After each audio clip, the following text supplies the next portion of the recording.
সম্মানিত হাজিরিন, আমাদের কিবলা কোনটা? কথা কয় না। আমাদের কিবলা কোনটা? তো বড় মাপের বলেছিল। সম্মানিত হাজিরিন, গভীর মনোযোগ। হযরত রাবিয়া বসরি রাহমাতুল্লাহি আলাইহি ছোট থেকে বড় হতে লাগলেন। তিনি বাড়ি ও বাড়িতে কাজকর্ম করে, সারাদিন কাজ করে। রাতের বেলায় আল্লাহ পাক রব্বুল আলামিনের ইবাদত বন্দেগী করে, সিজদায় পড়ে কান্নাকাটি করে। এভাবে বেশ কিছুদিন পার হয়ে গেল, বড় হচ্ছে।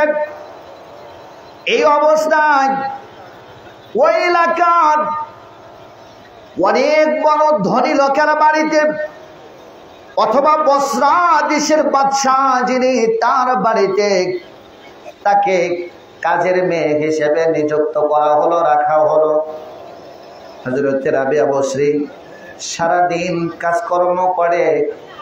এরপরে রাত যখন আসে, রাতের বেলা ঘরের দরজা বন্ধ করে দিয়ে সিজদায় পড়ে কান্না করে, আল্লাহ ও মাবুদ, আমার মনটা চায় সারাটা দিন আমি তোমার গোলামি করি, তোমার ইবাদত করি। মাওলা রে, আমার মন চায় সারাটা দিন তোমার ইবাদত করি, সারাটা রাত তোমার ইবাদত করি।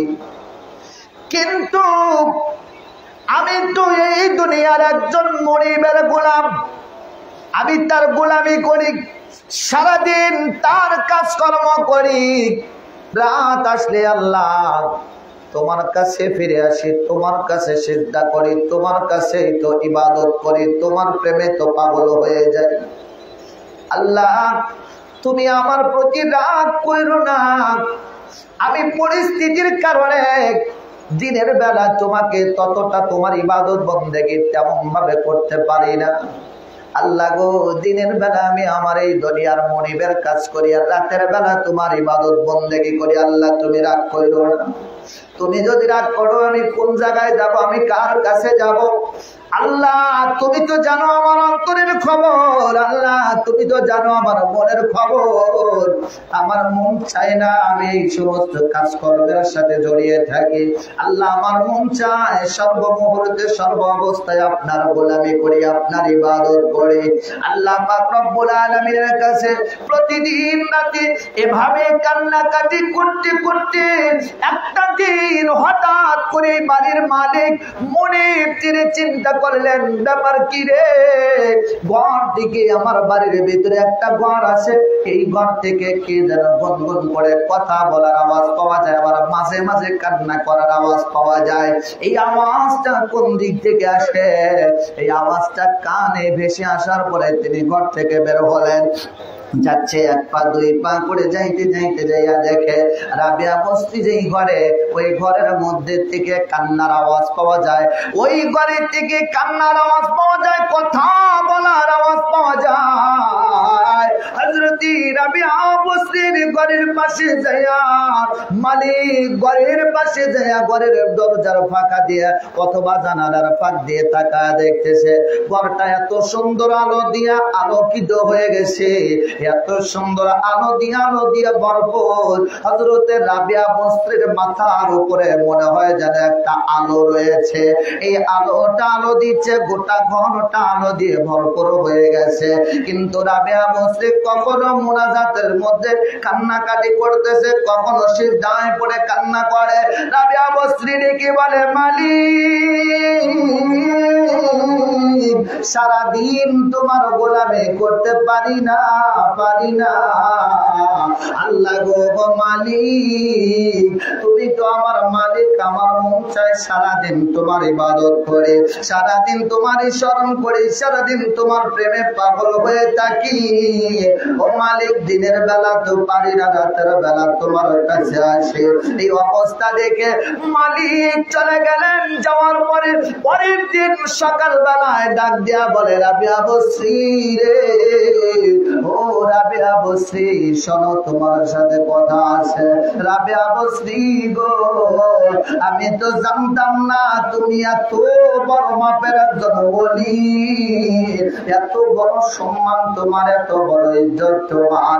আজ থেকে তোমারে আমি মুক্ত করে দিলাম, আজ থেকে তোমার আমার গোলামি করা লাগবে না, তুমি আমার রব, তোমার রব মহান রবের গোলামি করবা। জোরে কোন মারহাবা, আরো জোরে কোন মারহাবা, সিল্লা বলেন মারহাবা। হযরত রাবিয়া বসরি রাহমাতুল্লাহি আলাইহি তিনাকে ডাক দিয়া বলে, ও রাবিয়া বসরি, তুমি চিন্তা করো না, তুমি হয়তো চিন্তা করতেছো তোমাকে আমার কাছ থেকে বিরতি দিলে তুমি খাবার পাইবা না, তোমার দায়িত্ব নেওয়ার কেউ থাকবে না। না না, ও রাবিয়া বসরি, টেনশন করার দরকার নাই, আমি মালিক ঘোষণা করে দিলাম, আজ থেকে তোমারে মুক্ত করে দিলাম আমার কাছ থেকে। তবে তুমি গোলামি করবা ওই রবের, যেই রব তোমার রব, যেই রব আমার রব, যেই রব আমারে বানাইছে, যেই রব এই জমিন বানাইছে, আসমান বানাইছে, যেই রব গোটা কুল কায়নাতকে আল্লাহ তাআলা বানাইছে, ওই আল্লাহর গোলামি করবা তুমি। আর মাস শেষে আমার দরবার থেকে বেতন নিয়ে যাইবা। জোরে কোন মারহাবা, আরো জোরে কোন মারহাবা।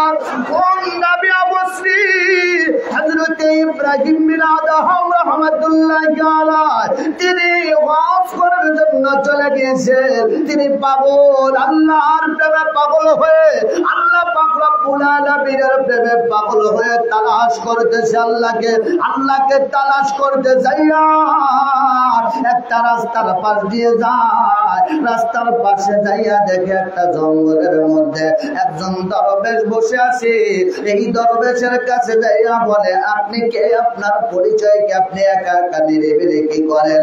বলে, আমি আল্লাহর ইবাদত করি, আমি আল্লাহর গোলামি করি, আমি আল্লাহর দাসত্ব করি। বলে, আপনার খাবার কে দেয়? বলে, আমার খাবারটা এই দুনিয়ার কোনো মানুষ দেয় না, আমার এই খাবারটা আছে আসমান থেকে, আল্লাহ পাক রব্বুল আলামিন পাঠিয়ে দেয়। জোরে কোন মারহাবা, আরো জোরে কোন মারহাবা। খাবারের কোন টেনশন আছে? কথা কয় না। খাবারের আর টেনশন আছে? খাবার দেওয়ার মালিককে, রিজিকের মালিককে, হায়াতের মালিককে, সব কিছুর মালিক যিনি, তিনি খাবার দেয়। হযরত ইব্রাহিম বিন আদহাম রাহমাতুল্লাহি আলাইহি তিনি বলতে লাগলেন, আপনার কাছে খাবার আসে। ওনার সাথে লম্বা কথা বললেন, অনেক কথা আলোচনা করলেন। এরপরে খাবারের টাইম আসলো, খাবারের সময় আসলো। আসার পরে আল্লাহ পাক রব্বুল আলামিন জান্নাত থেকে আল্লাহ পাক রব্বুল আলামিন 2 প্লেট খাবার পাঠায়া দিয়েছে। জোরে কোন মারহাবা, আরো জোরে কোন মারহাবা। সম্মানিত হাজিরিন, একটু মনোযোগ লাগাতে হবে। আমরা কার অনুষ্ঠানে এসেছি? আমরা কার ফাতিহা শরীফে এসেছি? কার ইসালে সব এসেছি? আজকে যারা এই সালে সব থেকে, এই ফাতিহা শরীফ থেকে দূরে থাকবে, তাদের কপালটা কত খারাপ। একটু মনোযোগ দিয়ে কথাগুলো শুনবে, হয়তো জীবনটা পরিবর্তন হয়ে যেতে পারে। হতে পারে আজকের মাহফিল আমার আপনার জীবনের শেষ মাহফিল, হতে পারে আজকের মাহফিল আমার আপনার জন্য কিয়ামতের দিন নাজাতের জরিয়া হয়ে যাবে। আজকের এই মাহফিল আমরা পেয়েছি আওলাদের রাসূলকে। কথা বলেন ঠিক কিনা? নারায়ে তাকবীর, নারায়ে রিসালাত, নারায়ে বিলায়াত। হুজুর কিবলার আগমন, হুজুর কিবলার আগমন, নারায়ে তাকবীর। সম্মানিত হাজিরিন, বলছিলাম আমার মুর্শিদ আওলাদের রাসূল আমাদের মাঝে উপস্থিত। আমরা খুশি না খুশি? আরো জোরে কোন খুশি না খুশি? আমরা পেয়েছি মুর্শিদ, এমন মুর্শিদকে পেয়েছি যিনি আওলাদের রাসূল। কথা বলেন ঠিক কিনা? সম্মানিত হাজিরিন, বলতেছিলাম হযরত ইব্রাহিম বিন আদহাম তিনি ডাক দিয়া বলেন, আমি আল্লাহর পাগল, আল্লাহর প্রেমে পাগল হয়েছি, আল্লাহর খোঁজে আল্লাহর তালাশে আমি বের হয়েছি। আল্লাহকে পাবো কেমনে, আল্লাহকে পাবো কেমনে? দরবেশ বাবায় ডাক দিয়া কই, ইব্রাহিম রে, তুমি যদি আল্লাহরে পাইতে চাও, সরাসরি তো আল্লাহরে পাওয়া যায় না, সরাসরি আল্লাহরে পাওয়া যায় না, তবে আল্লাহর কিছু নিদর্শন আছে, আল্লাহর কিছু কুদরত আছে, এগুলোর সাথে তোমার সাক্ষাৎ হতে পারে। তার মধ্যে একটা লক্ষণ, একটা কুদরত দেখা দিতে পারি রে ইব্রাহিম। তুমি এই দিক ওই দিক দৌড়াদৌড়ি না করে তুমি চলে যাইবা মক্কাতে। মক্কাতে যাইয়া দেখবা কালো একটা ঘর আছে, যেই ঘরটার নাম হলো খানায় কাবা। এই ঘরের কাছে যাইয়া ঘরটার সাথে বুকটা লাগাইয়া যদি একটু চোখটা বন্ধ করতে পারো, দেখবে আল্লাহ পাক রব্বুল আলামিনের এই কাবা শরীফ, এই ঘরটাই হলো মাওলা পাকের ঘর। আর এই ঘরের উপরে, এই ঘরের ছাদের উপরে দিয়ে আল্লাহ পাকের রহমত বর্ষিত হতে থাকে। এই ঘরের মধ্যে সব সময় রহমত বর্ষিত হয়। আর এই ঘরের সাথে বুকটা লাগাইলে বড় শান্তি পাইবা। হযরত ইব্রাহিম বিন আদহাম রাহমাতুল্লাহি আলাইহি তিনি রওনা দিলেন খানায় কাবার দিকে। খানায় কাবার কাছে যাইয়া দেখে লক্ষ লক্ষ মানুষ উপস্থিত। খানায় কাবারে তো খুঁজে পাই না, খানায় কাবা গেল কই? খানায় কাবারে তো আর খুঁজে পাওয়া যায় না। খানায় কাবা খুঁজতেছে, এদিকে ওদিকে তাকাতাকি তোকে করে, কিন্তু খানায় কাবা না। হযরত ইব্রাহিম বিন আদহামকে একজন জিজ্ঞাসা করলো, আপনি এমন করে কি তালাশ করতেছেন বলেন তো? ইব্রাহিম বিন আদহাম ডেকে বলে, ও ভাই, আমি তো খানায় কাবা তালাশ করি, এই খানায় কাবা তো আমি খুঁজে পাইতেছি না। খানায় কাবা কোথায়, আমারে কি একটু দেখাইবা? তিনি ডাক দিয়া বলে, ইব্রাহিম, খানায় কাবা তালাশ করে পাইবা না, কারণ খানায় কাবা তো মক্কায় নাই। খানায় কাবা চলে গেছে বসরা থেকে। বসরা থেকে একজন মহিলা আসতেছে, আল্লাহর বান্দি আসতেছে, তাকে রিসিভ করার জন্য খানায় কাবা চলে গেছে। জোরে কোন মারহাবা, আরো জোরে কোন মারহাবা। তো যারে রিসিভ করার জন্য আসে খানায় কাবা, তিনি কি ছোটখাটো মানুষ? হ্যাঁ, ছোট মাপের ওলি? কথা কয় না, ছোট মাপের ওলি। হযরত ইব্রাহিম বিন আদহাম রাহমাতুল্লাহি আলাইহি এদিক ওদিক তাকায়, কিছুক্ষণ পরে লক্ষ্য করে দেখে খানায় কাবা আসতেছি। খানায় কাবার সাথে একজন মহিলাও আসতেছে, যার নাম হযরত রাবিয়া বসরি রাহমাতুল্লাহি আলাইহা। রাবিয়া বসরি কি ডেকে বলে, রাবিয়া তাকে জিজ্ঞাসা করে, মা আপনি কে, আপনার পরিচয় কি, আর আপনার এত বড় সম্মান, এত বড় আজমত, এত বড় ইজ্জত, আপনাকে আনার জন্য, রিসিভ করার জন্য খানায় কাবা আপনার কাছে চলে গেছে। রাবিয়া বসরি ডেকে বলি, ইব্রাহিম রে, তুমি আমারে চেনো নাই, তবে আমি রাবিয়া তোমারে চিনি।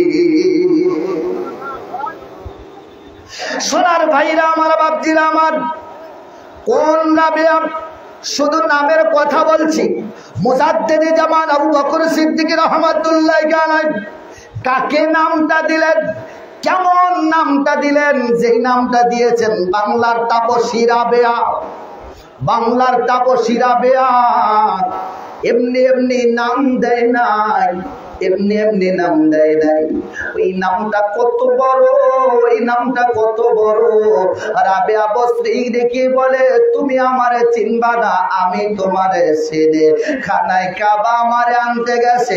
খানায় কাবারে জিগায়, ও খানায় কাবা, বলো তো বলো, সবাই তোমারে সিজদা করে, সবাই তো তোমাকে কিবলা মনে করে চলে, সবাই তো তোমার দিকে মুখ করে নামাজ পড়ে, সবাই তো তোমার দিকে দিকে মুখ করে আযান দেয়, নামাজ পড়ে, ইকামত দেয়, এরপরে মুনাজাত করে, দোয়া করে, সব কিছু করতেছে তোমার দিকে মুখ করে। কিন্তু তোমার কাছে আমার একটা কথা জানার ইচ্ছা হয় রে কানে কাবা, বলো তো দেখি সবার কিবলা যদি তুমি হও, তোমার কি কোন কিবলা আছে? সম্মানিত হাজিরিন, আমাদের কিবলা কোনটা? কথা কয় না। আমাদের কিবলা কোনটা?